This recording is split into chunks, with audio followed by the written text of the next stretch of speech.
میں دیکھ رہا ہوں کہ آپ پیغمبر اپنا چہرہ آسمان کی طرف بار بار کرتے ہیں۔ فَلَنُوَلِّيَنَّكَ قِبْلَةً تَرْضَاهَا، تو میں تم کو ضرور ایسے قبلے کی طرف پھیرا دوں گا جس سے تم راضی ہو جاؤ۔ اس کا مطلب یہ ہے کہ بندہ خدا کی رضا چاہتا ہے، خدا رضائے مصطفیٰ چاہتا ہے۔ دوسرے مقام پر قرآن میں اعلان ہوا وَلَيُعْطِيكَ رَبُّكَ فَتَرْضَىٰ، تمہارا رب تمہیں اتنا عطا کرے گا کہ تم راضی ہو جاؤ۔ یہ نبی کے رضامندی کا اعلان ہے کہ اللہ کا نبی راضی ہو جائے۔ اور تیسری منزل جہاں پیغمبر رضائے علی چاہتے ہیں، وہ قدیر کا میدان ہے کہ جب علی کو مولا بنا دیا تب خدا نے کہا رضیت لکم الاسلام دینا، میں تمہارے دین اسلام سے راضی ہو گیا۔ تو ترتیب یہ ہے کہ بندے کو رضائے خدا چاہیے، خدا کو رضائے مصطفیٰ چاہیے، رضائے مصطفیٰ کو رضائے مرتضیٰ چاہیے۔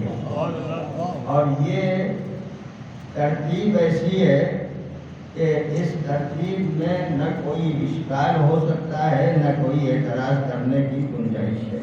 ایک صلوات پڑھ دیں محمد۔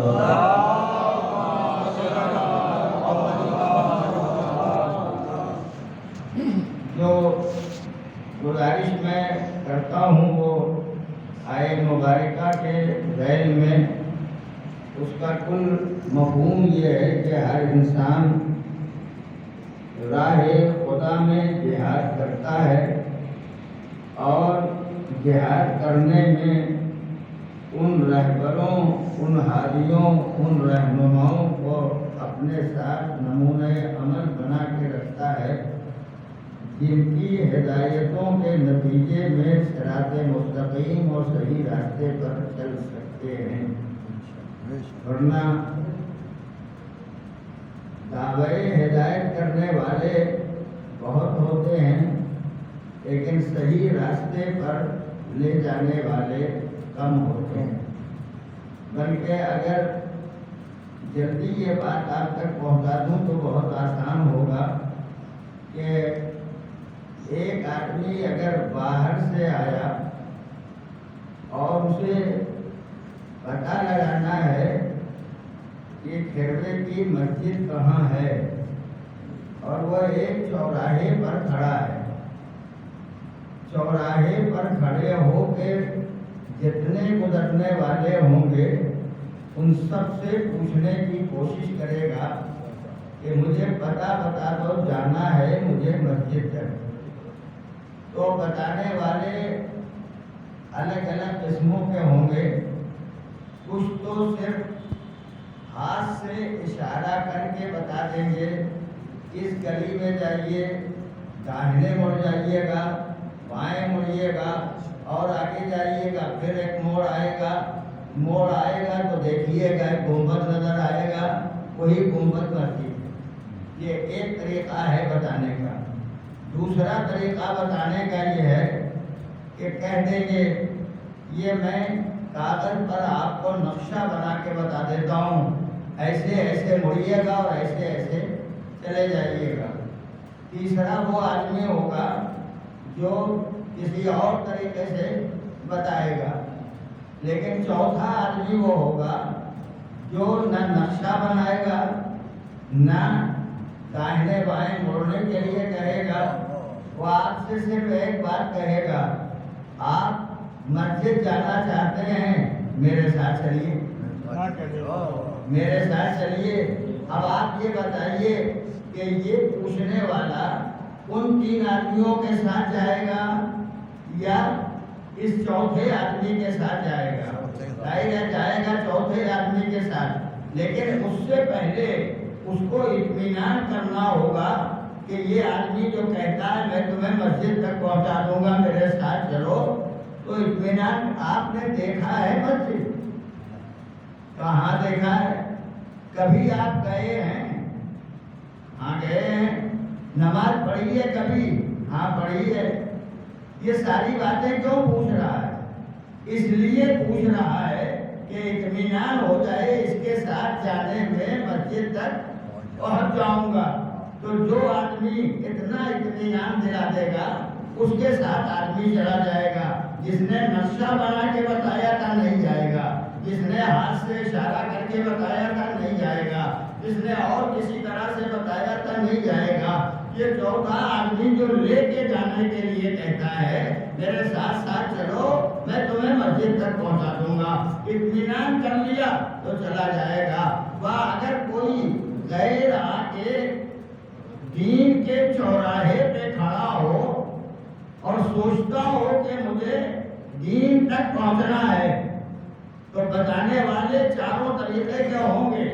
کچھ وہ ہوں گے جو نقشہ بنا کے بتا دیں گے وہ فلاں جگہ ہے پہنچ جاؤ، کچھ لکھ کے تحریر کر کے بتا دیں گے فلاں جگہ ہے پہنچ جاؤ، کچھ ایسے ہوں گے جو کسی اور طرح سے بتا دیں گے، لیکن ایک ایسا ان میں ہوگا جو کہے گا ہم نہ نقشہ بنا کے بتائیں گے، ہم نہ لکھ کے بتائیں گے، ہم نہ کسی اور طرح سے بتائیں گے، ہمارے ساتھ ساتھ چلو، ہمارے ساتھ چلو، ہم تمہیں اس مقام تک پہنچا دیں گے۔ تو اطمینان کس پر ہوتا ہے؟ جو ساتھ لے جانے والا ہوتا ہے اس پر اطمینان ہوتا ہے۔ اسلام کے ماننے کی راہ میں جب یہ سارے افراد سامنے آئیں گے تو نہ ان کی بات مانے گا، نہ ان کی بات مانے گا، نہ ان کی بات مانے گا، جو اپنے ساتھ لے جانے کو کہے گا اس کی بات مان لے گا۔ کیوں؟ اس لیے کہ اس نے دیکھا بھی ہے، وہ گیا بھی ہے، وہ جانتا بھی ہے، وہ پہچانتا بھی ہے۔ پر یہی راز ہے عزیزو، اہل بیت کے ساتھ جانے کا راز یہی ہے کہ اہل بیت نے نقشہ بنا کے نہیں بتایا، اہل بیت نے لکھ کے نہیں بتایا، اہل بیت نے اشارہ کر کے نہیں بتایا، اہل بیت نے کہا ہم چلتے ہیں ہمارے ساتھ ساتھ چلو، ہم آگے بڑھتے ہیں ہمارے ساتھ چلو، جب ہمارے ساتھ چلو گے تو اس جگہ تک ہم تمہیں پہنچا دیں گے جہاں تمہیں جانا ہے۔ راستے میں کھائیاں بہت ہیں، راستے میں گڈھے بہت ہیں، راستے میں خراب راہیں بہت ہیں، راستے میں گرنے اور بھٹکنے کے راستے بہت ہیں، ہم تمہیں اپنے ساتھ لے چلتے ہیں۔ اگر ساتھ لے جانے کے لیے جب کہیں گے تو آپ نے وہ جگہ دیکھی ہے؟ ہاں دیکھی ہے۔ اگر دیکھی ہے تو اتنا اور بتا دیجیے اس جگہ کے کسی آدمی کو پہچانتے ہیں؟ کسی کو پہچانتے ہیں؟ ہاں پہچانتے ہیں، پہچانتے ہیں تو اور بتاؤ وہاں والا کبھی تمہارے پاس آیا؟ یہاں والا کبھی وہاں گیا؟ ہاں ہمارے والے گئے بھی، وہاں والے آئے بھی، معراج کی منزل میں میرا نبی گیا بھی، جبریل امین جھولا جھلانے کے لیے آئے بھی، تو جب وہاں والے بھی آئے یہاں والے بھی گئے تو اب اطمینان ہے یہ پہنچا دے گا منزل تک۔ تو ان تینوں کا ساتھ نہیں دے گا آدمی، تو صرف اشارہ کر کے بتا رہا ہے، اس کے ساتھ جائے گا جو لے جانے کے لیے۔